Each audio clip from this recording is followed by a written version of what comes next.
咁我係咪應該要叫做窿仔大將軍啊？大家好，我係窿仔。依家我所在嘅位置咧喺嘉峪關，嚟到嘉峪關一定要嚟一個地方咧，就係嘉峪關嘅城關景區。呢度咧係被號稱天下第一雄關嘅，但係我而家未入去，我到咗停車場。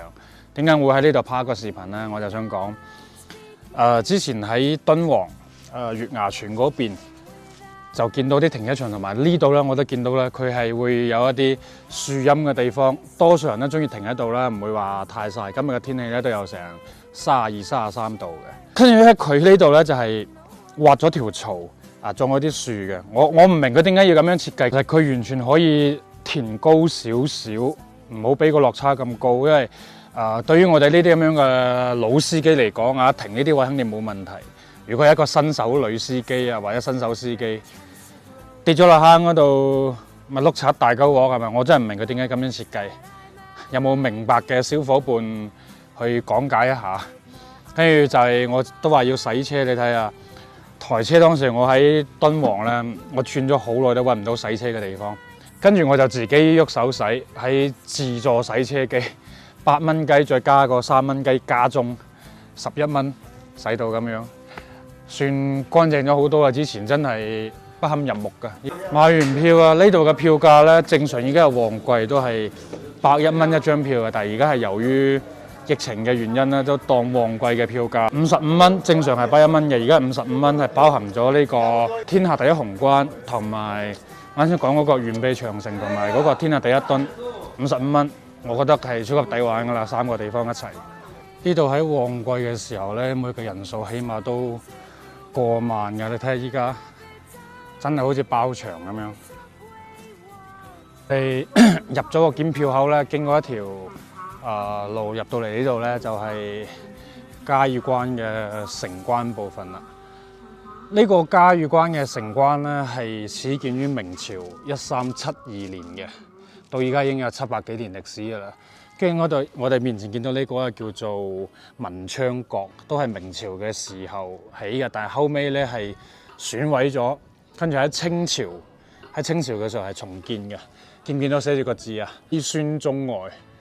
因為當時呢一個嘉峪關嘅城關咧係非常之屌嘅，所有外國西域入嚟嘅人咧必須要經過呢一個城關先至可以入到我哋嘅中原內地嘅。跟住呢度仲有一個戲台，因為當時呢個城關咧都屬於好多嘅士兵嗰啲將領紮守喺度，就有好多嘅平民會進出呢度，所以要整一個戲台都好正常。因為古代冇乜娛樂活動嘅，都係靠睇戲。戲台都係重修於清代嘅時候嘅。依家見唔見到呢度嘅城牆啊？呢啲城牆全部都係喺明朝嘅時候製成嘅，佢全部都係黃土砌成嘅。嗰啲黃土咧都要經過嚴格嘅篩選嘅，並唔係話我哋見到啲土咧直接就咁樣去整落去。佢係全部喺入邊咧會有一啲木棉麻同埋灰漿將佢攪拌完之後咧，仲要喺太陽下邊暴曬到入邊完全冇一丁點嘅水分啊，全部乾晒咧，先至可以攞嚟砌呢個城牆。因為佢係咁嚴格咁嘅篩選啦，所以咧呢個城牆先至可以從明朝372年咧一直到依家都保留到喺度。跟住依家喺我身後嘅呢個咧叫做朝中門，呢度咧係一個門，跟住咧喺呢邊亦都有一個門叫做光化門。跟住佢喺呢個圍蔽嘅空間呢度咧，形成呢個地方叫乜嘢咧？叫做瓮城，唔知讀瓮定瓮啊？瓮城嘅主要嘅作用咧就係例如有外敵入侵嘅時候咧，入到嚟呢度，個門一關上，呢個門一關上之後，呢邊嗰啲入侵嘅嗰啲敵人咧就會變成咗瓮中之鱉，跟住咧啲人防守嘅士兵咧就會喺上邊掉石頭射箭就會攻擊入侵入嚟呢度嘅敵人啦。喺呢度上面咧就見到呢個城樓嗰度寫住天下第一雄關。仲有就係我哋經常睇啲古裝片啦，啲平民外國嗰啲人過嚟通商都一定會經過呢一個城關，跟住可以見到呢啲石條啦，都係以前明朝嘅時候一直到依家，因為呢啲係會比較容易保存，唔會爛噶嘛。可以見到係唔平整嘅，呢邊同埋呢邊咧係比較低啲嘅，啲馬車隊啊、人啊行得多咧，所以呢啲位置咧都係會凹落去嘅。中間咧就係會高少少嘅。呢度鐵門咧就應該肯定唔係以前㗎啦，我感覺啊。入到嚟呢度咧就係呢個嘉峪關嘅城內啦。跟住嗰度咧就可以上嗰個光化樓嘅城樓，我而家上去睇下。跟住呢度都有景區設立嘅一個，佢覺得係特色嘅嘢。你睇下個簡介啦，反正我感覺咧係非常之牽強嘅，就係攞嗰個石仔咁樣，就會有嗰個燕子嘅叫聲，真係無厘頭鳩嘅呢樣嘢啊！依家我哋要由呢個樓梯行上去嗰個光化樓嘅城樓。呢係一個簡介。嗱，呢個馬道咧就係指呢邊，就係古代嗰啲士兵咧，你讓馬運送啲糧草啊、武器啊、嗰啲裝備嗰啲嘢上去嘅。依家上到嚟呢個光化樓嘅城樓呢度啦，但係以前咧呢度入邊咧係有一個木梯可以俾人行上去參觀，但係而家係鎖住咗，係唔俾入去嘅。跟喺我身後呢度咧就係城內啊，可以見得到。嗰啲地方啊，都係當時嗰啲士兵嘅操練場嚟嘅。因為我哋沿住城牆上邊呢條迴廊咧行一行啦。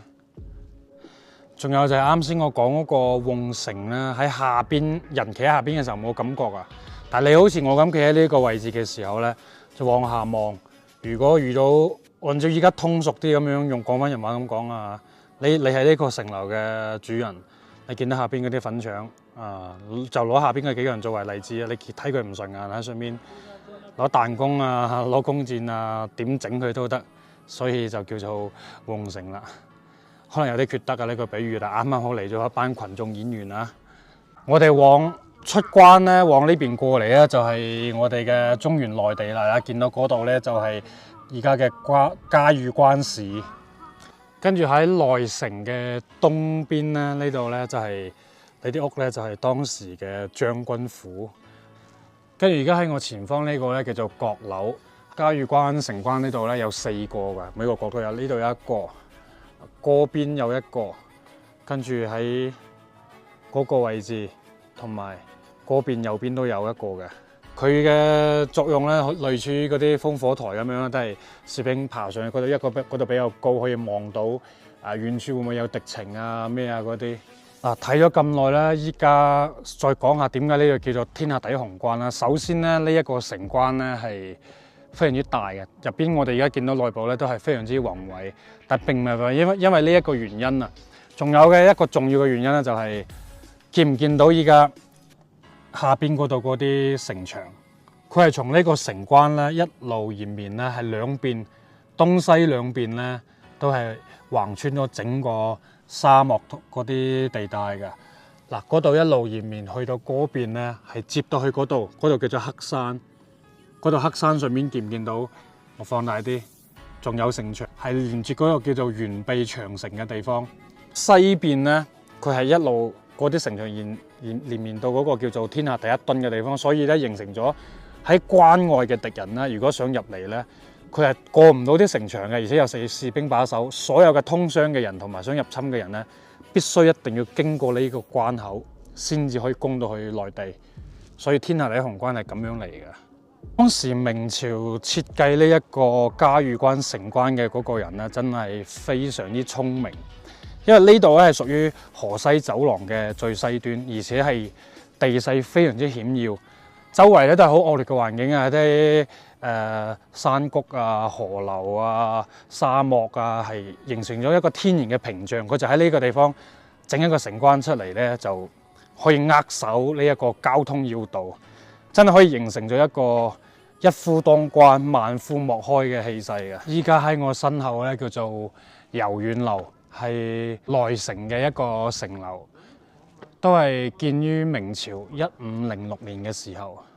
而家我企喺呢個位置啊，睇咗電視劇多有啲上頭啊，想象自己係一個古代嘅大將軍，跟住企喺呢上邊望住來來往往嘅一啲平民百姓啊、商人啊、商隊啊，跟住睇住下邊嗰邊啲操練嘅士兵，跟住睇住我自己嗰啲大炮，哇！嗰啲感覺，吹住風。再整翻杯82年嘅拉菲啊！嗰陣時咪82年啦，唔知幾多年嘅拉菲，嗰啲感覺咪好賺啊！咁我係咪應該要叫做窿仔大將軍啊？嗱，呢邊就係北面嘅皇城，同嗰邊嘅道理一樣，只要將個門一關上，嗰個着黑色短褲、黑色衫嗰個插翅都難飛。